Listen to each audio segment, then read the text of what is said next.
Welcome all. आज हम हमारा सेमीकंडक्टर डिवाइसेस का अगला पार्ट बायपोलर जंक्शन ट्रांजिस्टर पढ़ने वाले हैं। क्या होते हैं ये बायपोलर जंक्शन ट्रांजिस्टर? तो देखो, these are actually semiconductor devices having two junctions and three terminal। ठीक है, दो जंक्शंस हो गए, तीन टर्मिनल हो गए। It is actually either P or N type semiconductor layer is sandwiched between other two and name accordingly PNP transistor या और NPN transistor। So देखो, if N layer is sandwiched between two layers, two P layers, then it is called as PNP transistor. P layer is is sandwiched between two N type layer, then it is called as NPN transistor।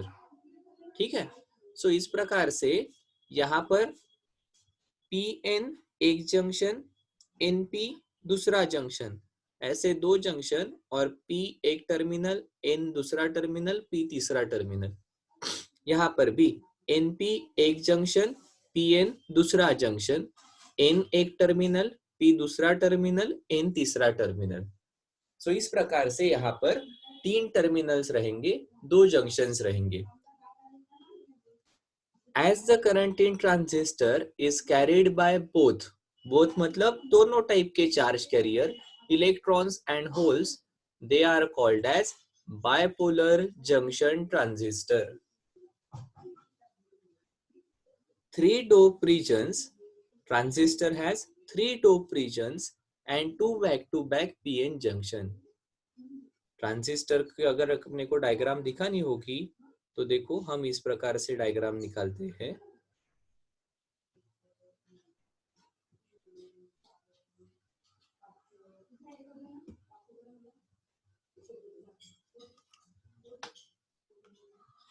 ये हमारी बड़ी silicon की strip, इसका हम doping करेंगे।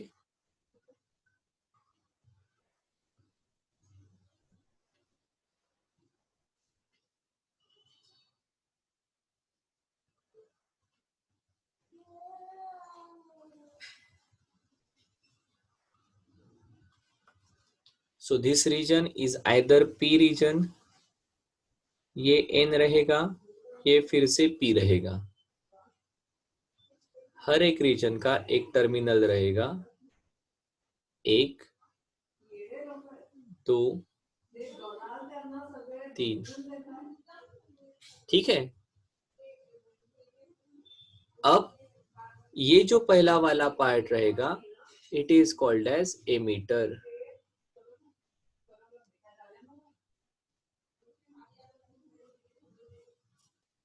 इसे कहा जाएगा ammeter.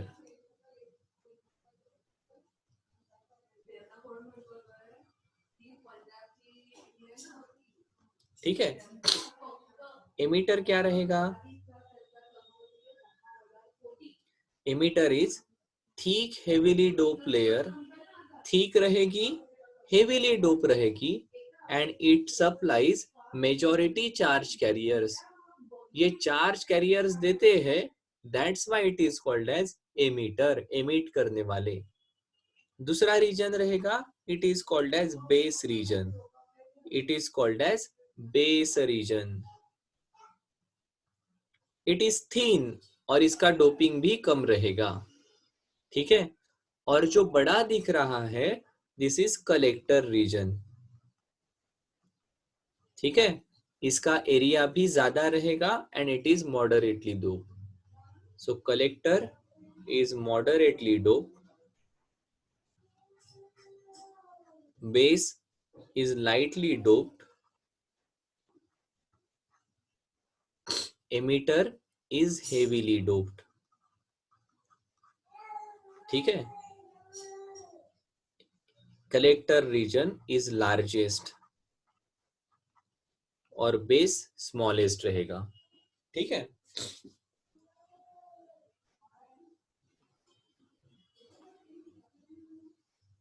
collector region collects majority of the charge carrier supplied by the emitter. ठीक है, एमिटर ये चार्ज कैरियर सप्लाई करेगा, मेजॉरिटी इसमें से कलेक्टर के तरफ जाएंगे, बहुत थोड़े इधर बेस के तरफ जाएंगे. सो इस प्रकार से एन रीजन जहां पर दो पी रीजन के बीच में सैंडविच है, it is called as PNP transistor. अगर इसके जगह यहाँ पर एन रीजन रहता, बेस पी रीजन वाला रहता और ये एन रीजन रहता, तो हम उसे एनपीएन ट्रांजिस्टर कहते. बाकी वहां पर भी एमिटर उसी प्रकार से रहता, हेवीली डोप. ठीक है, सिर्फ यहाँ पर पी रीजन है तो ये होल्स एमिट करने वाला है, एन रीजन रहा तो वो इलेक्ट्रॉन्स एमिट करेगा. ठीक है, बाकी नेचर उनका वैसे ही रहने वाला है. एमिटर का डोपिंग हेवीली रहेगा, कलेक्टर का मॉडरेटली रहेगा, बेस का लाइटली डोपिंग रहेगा, थिन रहेगा. कलेक्टर रीजन लार्जेस्ट रहने वाला है, एमिटर रीजन मिनिमम रहने वाला है, मॉडरेट रहने वाला है. ठीक है, ठीक रहेगा बट कलेक्टर से छोटा रहेगा, बेस के कंपैरेटिवली बहुत ज्यादा रहेगा. ठीक है, देखो अगर इनका सर्किट सिंबल दिखाना होगा तो पीएनपी, ये कौन सा ट्रांजिस्टर हो गया, पीएनपी ट्रांजिस्टर. ठीक है, this is PNP transistor.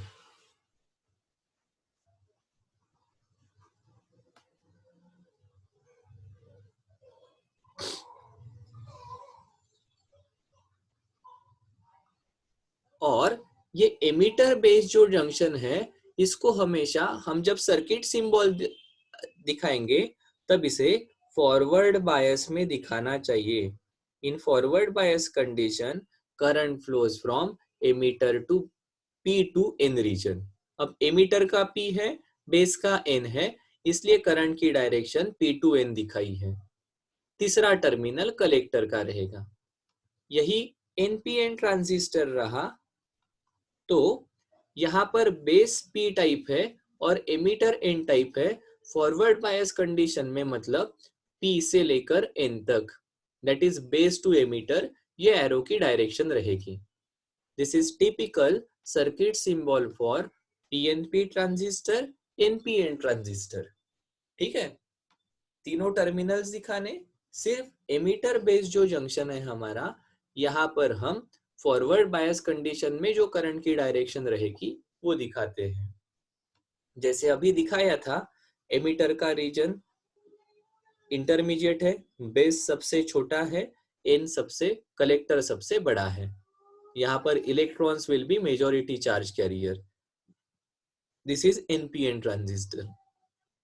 PNP में एमिटर, बेस, कलेक्टर. ठीक है, यहाँ पर भी वैसे के वैसा ही. यहाँ पर दो डिप्लीशन रीजन फॉर्म होने वाले हैं. कौन से दो डिप्लीशन रीजन रहेंगे, एक रीजन रहने वाला है यहाँ का,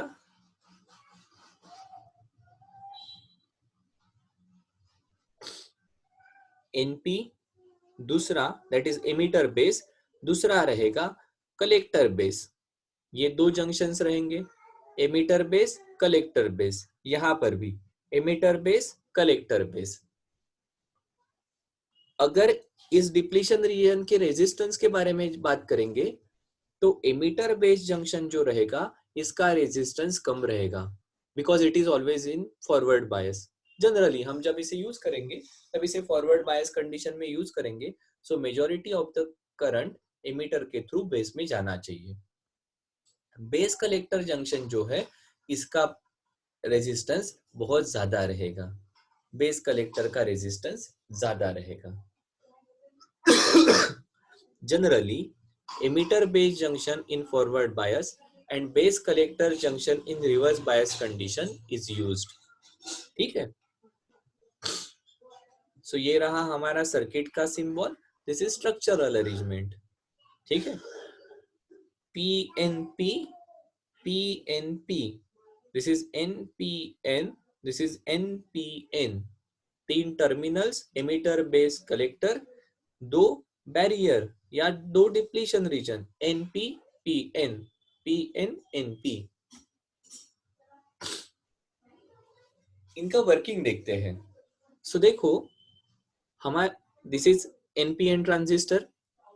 हम इस ये एमिटर रीजन है, ये बेस रीजन है, ये कलेक्टर रीजन है। यहाँ पर फॉरवर्ड बायस कंडीशन मतलब P should be connected to positive. देखो P पॉजिटिव को कनेक्ट किया है, N निगेटिव को कनेक्ट किया है, ठीक है। So this base emitter junction is in forward bias condition. Emitter collect base collector junction ये रिवर्स बायस। देखो this P is connected to negative, N is connected to positive. So हमारा collector base junction ये reverse bias condition में है, ठीक है। अब देखो इसे जब यूज करना होगा तो अब हमें क्या करना पड़ेगा। Voltage across base emitter junction is greater than barrier potential. इस बैरियर का जो पोटेंशियल है उससे ज्यादा पोटेंशियल डिफरेंस हमें प्रोवाइड करना पड़ेगा, typically 0.6 to 0.7 for silicon based transistor, ठीक है। अब जैसे ही typically in this case here NPN transistor, N is connected to negative, this is emitter, electrons are majority charge carrier। ये इलेक्ट्रॉन्स यहाँ का बैरियर पोटेंशियल ओवरकम करके एमिटर बेस ये जो रेजिस्टेंस है ये कम है, तो बहुत सारे इलेक्ट्रॉन्स ये एमिटर से बेस के तरफ जाएंगे, ठीक है। एमिटर से बेस के तरफ जाएंगे, this will constitute emitter current, ठीक है।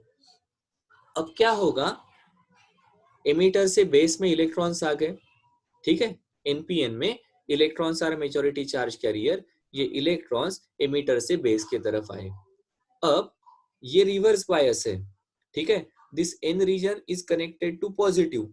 साथ ही साथ यहाँ पर का जो डिप्लीशन रीजन में जो पोटेंशियल जनरेट हुआ है, इंट्रिंसिक फील्ड जो है, उस इंट्रिंसिक फील्ड के कारण क्या होगा, जो बहुत सारे इलेक्ट्रॉन्स है एमिटर से बेस में आए हैं, ये बेस टर्मिनल के तरफ जाने के जगह they will be attracted, they will be pulled towards collector reason.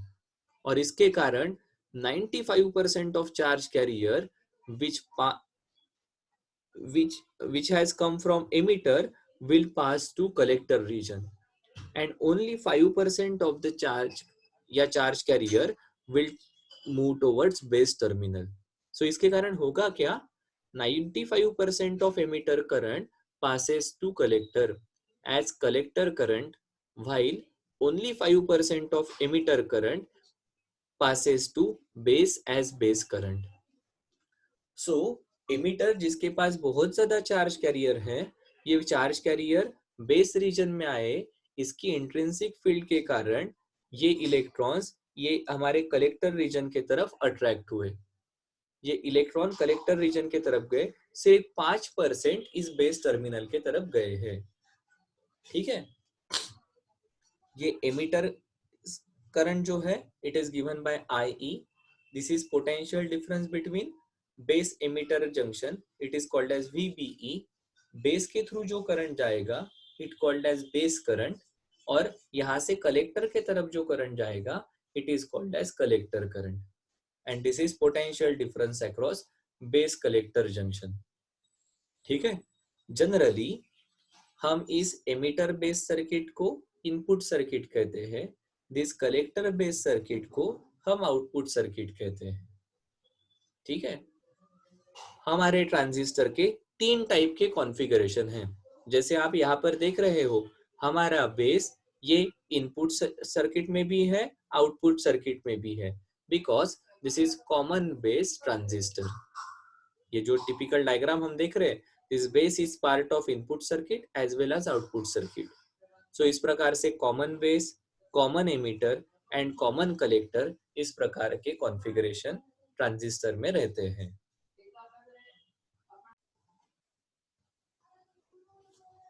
देखो जो कॉमन कॉन्फ़िगरेशन है, जैसे यहाँ पर बेस कॉमन है, इसे अपन जनरली अर्थ कर देते हैं, so this is common base, ठीक है। ये PNP ट्रांजिस्टर है, कैसे पता चला, because emitter base forward bias में रहना चाहिए, सो डेफिनेटली ये P होना चाहिए, so this is PNP। This is ये P2N डायरेक्शन है, so this is NPN transistor. ठीक है। यहाँ पर emitter is common, emitter base forward bias, this is P N P, this is emitter base, ये फॉरवर्ड बायस में है, therefore this is P, this is N, this is N P N transistor. यहाँ पर emitter common है, this is called as common emitter. Similarly यहाँ पर collector common है, this is called as collector common collector configuration. ठीक है, इसका potential दोनों का सेम रहना चाहिए, इसलिए जनरली अपन इनको अर्थ कर देते हैं। ठीक है, सो ये तीनों कॉम्बिनेशन यूज हो सकते हैं, इसमें से हम प्रीफर करते हैं कॉमन एमिटर कॉन्फ़िगरेशन। ठीक है, अब देखो working of bipolar junction transistor. The common emitter amplifier configuration produces highest current and power gain of all the three bipolar transistor configuration.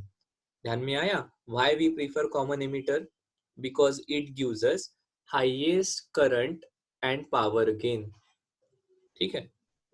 The current gain is called as current amplification and defined as ratio of collector current to base current. Beta DC equal to IC upon IB. IC is collector current, IB is base current. ठीक है, this is called as current gain. The ratio of collector current to emitter current is defined as alpha DC. किसका ratio है? Collector current upon emitter current. अब देखो beta DC ज्यादा रहने वाला है क्योंकि बेस करंट कम होता है, उसके कंपैरेटिवली कलेक्टर करंट ज्यादा रहता है। अल्फा डीसी की वैल्यू आईसी, ये आईई से तो कम रहेगा, एमिटर करंट सबसे ज्यादा रहेगा, बट आईसी ये लगभग आईई इतना ही रहने वाला है। ठीक है, सो इस प्रकार से हम करंट गेन को डिफाइन करते हैं। ठीक है, देखो जैसे हमने कहा था, हमारा जो एमिटर से जो हमारे इलेक्ट्रॉन्स एमिट हुए हैं, चार्ज कैरियर एमिट हुए हैं, वही बेस में गए और वही उसमें से ही मेजॉरिटी कलेक्टर में गए हैं। So definitely I can say emitter current IE is actually IB plus IC। ठीक है, और बीटा डीसी है IC upon IB and alpha DC है IC अपॉन IE।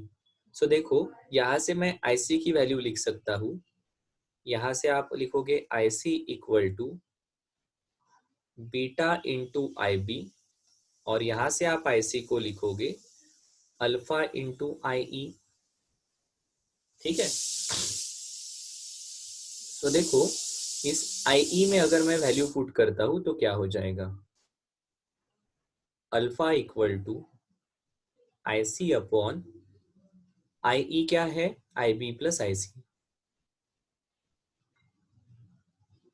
ठीक है, and I can write IC as beta IB। ठीक है, so ये हो जाएगा beta IB upon IB plus beta IB। IB common निकल गया तो you will write alpha equal to beta upon 1 plus beta. Similarly अगर अल्फा का रिलेशन निकालना होगा तो you will say this is alpha DC, you will write beta DC equal to alpha upon alpha minus 1। ठीक है, क्योंकि IB को आप पुट कर सकते हो IE माइनस IC। ठीक है, और फिर आपका ये दोनों रिलेशन आ जाएंगे, सिंपल रिलेशन है। Alpha DC equal to beta DC, beta upon 1 plus beta, beta DC equal to alpha upon alpha minus 1। ठीक है, सो देखो बीटा की वैल्यू हमेशा ज्यादा ही रहने वाली है, because this is alpha upon alpha minus 1। ये वैल्यू अल्फा से छोटी रहेगी, सो ये वैल्यू 1 से ज्यादा ही आएगी, अल्फा से बड़ी ही आएगी। ठीक है, चलो आगे जाते हैं। अब ट्रांजिस्टर को ये वर्किंग कैसे करता है और ट्रांजिस्टर के इनपुट कैरेक्टरिस्टिक्स, आउटपुट कैरेक्टरिस्टिक्स क्या है, ये अपन जरा समझ लेते हैं। देखो,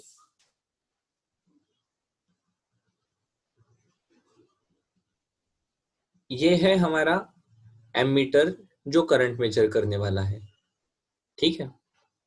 दिस इज कॉमन एमीटर। देखो, ये एमीटर का जो टर्मिनल है ये कॉमन है, ठीक है। This is base emitter, it is in forward bias, ये कॉमन है, ठीक है। और ये बेस कलेक्टर, ये रिवर्स बायस में रहना चाहिए।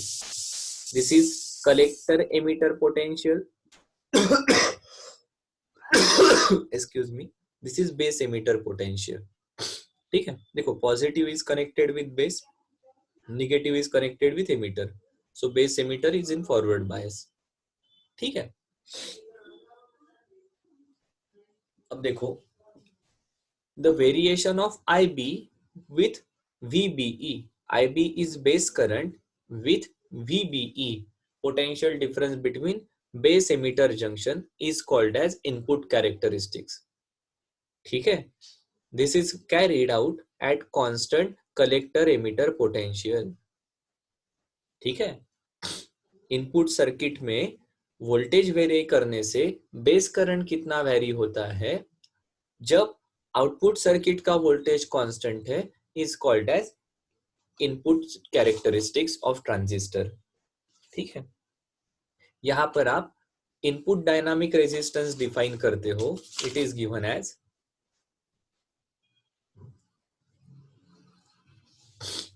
Input dynamic resistance is given as Ri equal to delta VBE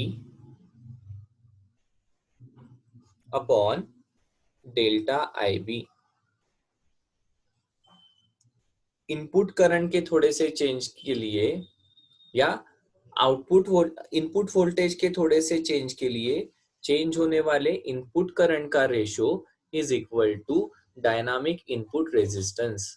Ri equal to change in base emitter potential divided by change in base current, ठीक है।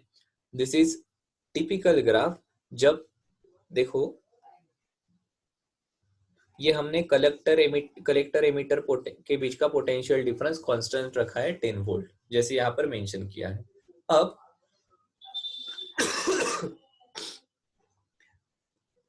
अब हमारा बेस एमिटर का potential difference very करने से बेस करंट कैसे very होता है वो दिखाया है। ये हमारे फॉरवर्ड बायस कंडीशन का जैसा ग्राफ रहता है वैसा है, सिर्फ ये करंट कब मिलेगा, जब आपने सप्लाई किया हुआ पोटेंशियल डिफरेंस ये पोटेंशियल बैरियर से ज्यादा रहेगा, ठीक है।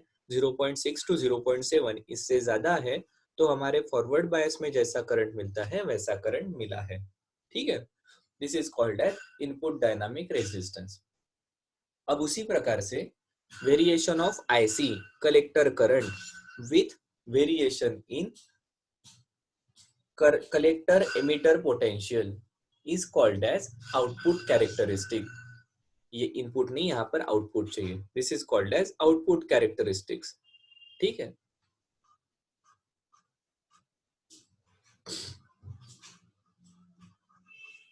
ठीक है, this is carried out at constant IB। Input current ये कांस्टेंट रहेगा। ऐसे केस में हम डायनामिक आउटपुट डायनामिक रेजिस्टेंस बताते हैं। This is called as RO equal to change in output potential, that is VCE, with respect to change in collector current, ठीक है। This is output dynamic resistance, change in output voltage, that is potential difference between collector emitter circuit per change in collector current। ये करते वक्त IB को constant रखा है, input current को constant रखा है, ठीक है। This graph is very similar to our reverse bias condition का ग्राफ, बिकॉज ये रिवर्स बायस कंडीशन में ही काम करता है, ठीक है। हाँ, बेस करंट जैसा चेंज होता है, बेस करंट की वैल्यू बढ़ने से हमारा कलेक्टर करंट भी बढ़ता है, ठीक है। These are values of base current constant वहां पर हमारे कलेक्टर करंट की वैल्यू है। अगर आप नोट डाउन करोगे, हमारा base current is in micro ampere और हमारा collector current is in milli ampere. So collector current ये हमारे बेस करंट के कंपैरेटिवली काफी ज्यादा है, ठीक है। And after a particular potential हम ये हमारा जो आउटपुट करंट है it is independent of output voltage, ठीक है। सो इनपुट सर्किट में पोटेंशियल डिफरेंस चेंज करने के कारण इनपुट करंट कितना चेंज होता है is called as input characteristics. ऐसे वक्त आउटपुट वोल्टेज अपन कांस्टेंट रखते हैं, व्हाइल इनपुट करंट कांस्टेंट रहते हुए आउटपुट वोल्टेज चेंज होने से आउटपुट करंट कितना चेंज होगा, this is called as output characteristics, ठीक है।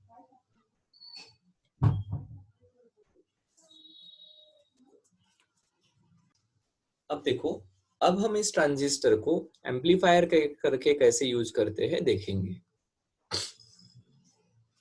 Transistor as amplifier. What is amplifier? Amplifier is a device which is used for increasing the amplitude. Amplitude बढ़ाने के लिए of alternating signal.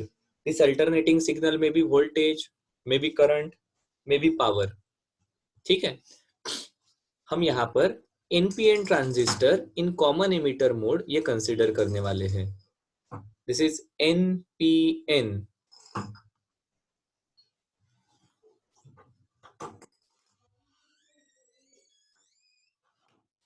This is NPN transistor और ये emitter terminal है, it is common, emitter common है, ये हमारा base है, ठीक है, और ये हमारा कलेक्टर है, ठीक है। अब देखो, base emitter is our input circuit, ठीक है। सो देखो, ये हमारा इनपुट वोल्टेज है, यहाँ पर एक कैपेसिटर के थ्रू एक स्मॉल इनपुट साइनोसॉइडल सिग्नल दिया है, ठीक है। A small sinusoidal input signal is superimposed on DC biased. The base current and collector current will have this superposition on it. ठीक है। नॉर्मल केस में क्या रहेगा, हमारा ये इनपुट वोल्टेज, इसके कारण ये जाने वाला हमारा input current, this is emitter current and this is collector current. VCE will be collector emitter voltage, output circuit का वोल्टेज। अब यहाँ पर हमने क्या किया, एक स्मॉल सिग्नल ये इसके ऊपर सुपरपोज किया, ठीक है। इसे सुपरपोज करने के कारण क्या होगा, यही स्मॉल इनपुट सिग्नल जो आपने सुपरपोज किया है ये आप base current and collector current में भी ऑब्जर्व करोगे। A capacitor is connected in output circuit, इस आउटपुट सर्किट में भी हमने एक कैपेसिटर कनेक्ट किया है which will block DC component and output is obtained across load resistance. इस लोड रेजिस्टेंस के अक्रॉस ये आउटपुट ऑब्टेन किया है। So basically this is our input potential, इसे एम्पलीफाई करके यहाँ पर आपको आउटपुट पोटेंशियल करके आउटपुट सिग्नल करके मिलने वाला है। Base emitter input circuit, emitter collector is your output circuit, ठीक है। सो अब इसका वर्किंग थोड़ा सा हम समझ लेते हैं। देखो, इस सर्किट में हम अगर किरचॉफ्स लॉ लगाते हैं, शुरुआत में जब ये इनपुट सिग्नल नहीं है उस वक्त अगर हम किरचॉफ लॉ लगाते हैं तो देखो हम लिखते हैं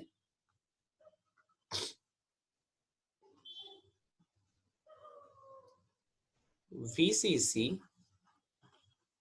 equal to VCE plus IC into RL, ठीक है।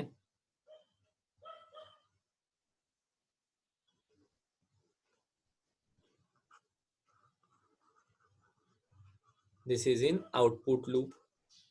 इनपुट लूप में हमें क्या मिलेगा, VBB equal to VBE plus IB into RB, this is input loop. ये कब है,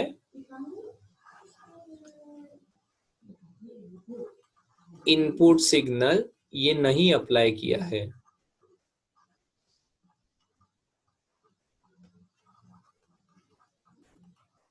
ठीक है, ये जो इनपुट सिग्नल जो दिख रहा है साइनोसॉइडल, वो अप्लाई जब नहीं करेंगे तब इस प्रकार से हम किरचॉफ्स लॉ के थ्रू कह सकते हैं VCC equal to VCE plus IC into RL and VBP equal to VBE plus IB into RB। ठीक है, this is load resistance, this is हमारे बेस का रेजिस्टेंस, ये RB यहाँ पर दिख रहा है हमें। ठीक है, व्हेन आगे लिखते हैं हम,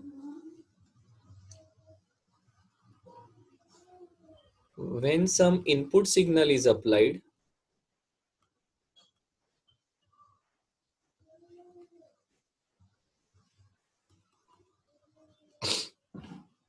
तो एक एडिशनल इनपुट सिग्नल आ जाएगा इनपुट लूप में।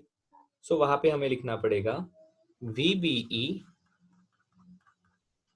प्लस VI, ये एडिशनल सिग्नल आया है, equal to VBE plus IB into RB plus हमारा बेस करंट में कुछ चेंज हो जाएगा उसके कारण, और ये एडिशनल रेजिस्टेंस यहाँ पर आ जाएगा R। ठीक है,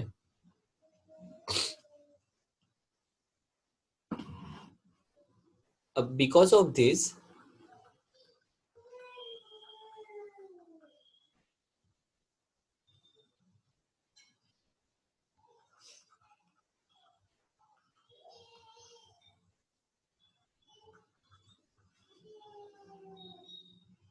because of change in IB,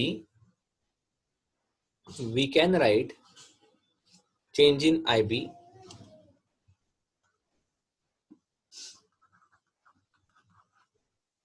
VI equal to delta IB into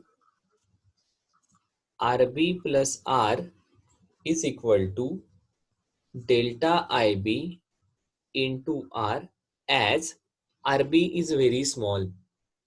ठीक है, ऐसा क्यों लिखा, as RB is small। हमने पहले स्पेसिफाई किया है हमारे बेस RB जो रहेगा ये बहुत कम रहने वाला है। ठीक है, अब यहाँ पर हम एक AC करंट गेन डिफाइन करेंगे। Here AC current gain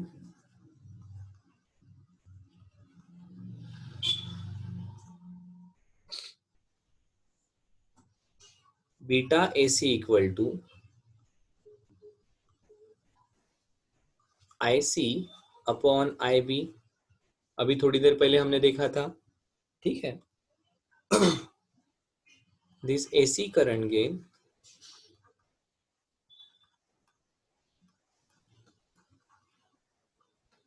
is almost similar to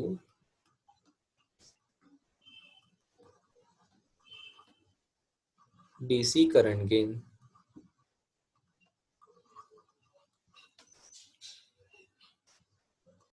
but हमें पता है चेंज इन बेस करंट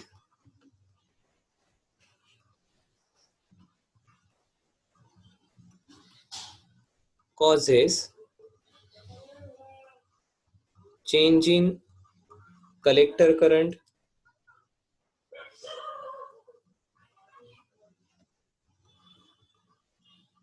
ठीक है,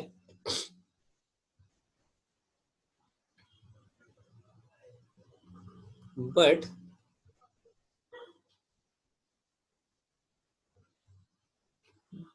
this changes voltage drop across load resistance। क्यों ऐसा होगा, because VCC is constant, VCC change होने वाला नहीं है। ठीक है, सो देयरफॉर हमारा रिलेशन हो जाएगा delta VCC which is equal to 0 equal to delta VCE plus RL into IC। ठीक है, यहां से हम लिखेंगे delta VCE equal to minus RL into IC। ठीक है, the change in output voltage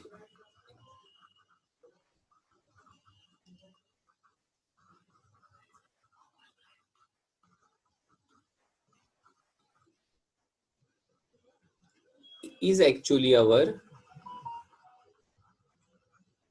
VI, which is given as delta VCE, which is equal to beta AC into RL into delta IB। ठीक है, अगर ऐसा है तो हम यहाँ पर वोल्टेज गेन डिफाइन करते हैं।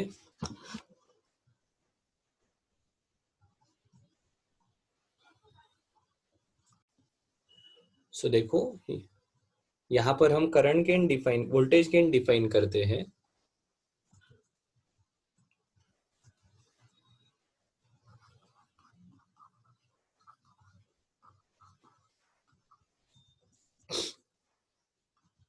AV equal to output voltage upon input voltage which is delta VCE upon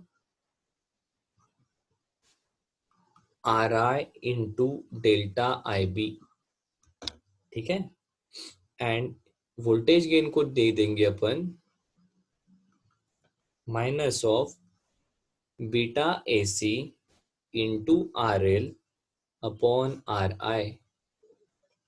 ठीक है, upon RI। The negative sign indicates, क्या इंडिकेट करता है the negative sign?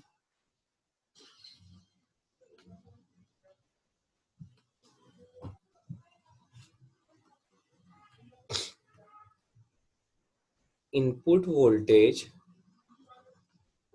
and output voltage are out of phase।